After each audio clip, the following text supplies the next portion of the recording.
Olá, tudo bem? Estou aqui para responder a enquete que eu coloquei sobre se bruxismo provoca dor de cabeça.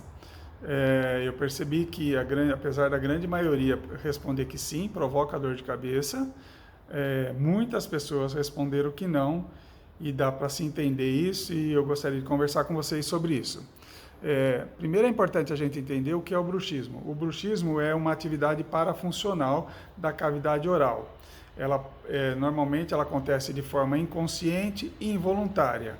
E a pessoa que tem bruxismo, ela vai apertar ou ranger os dentes, ou ambos. Isso pode acontecer de dia ou de noite, não importa. Tá? E a grande maioria da população vai ter bruxismo pelo menos em algum momento da sua vida, porque ele está principalmente ligado a fatores oclusais, de ajuste dos dentes e estresse. E muitas vezes ele é imperceptível. O bruxismo é uma das doenças mais importantes na odontologia, porque ele provoca várias lesões na boca, como fraturas dentárias, desgastes, grandes desgastes dentários, reabsorções ósseas, problemas gengivais. Bom, falando sobre dor.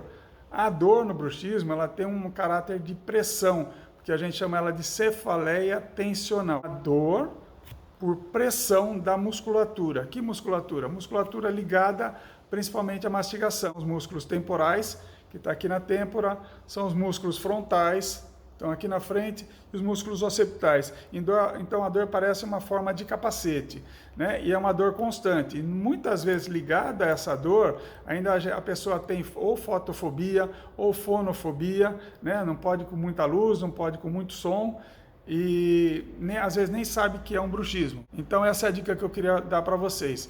É importante que o profissional avalie direitinho seus dentes, porque às vezes os dentes estão bastante limpos, vamos dizer assim, uma higiene impecável, não tem nenhuma restauração e, no entanto, pode ter uma doença muito importante que é o bruxismo. Tá ok?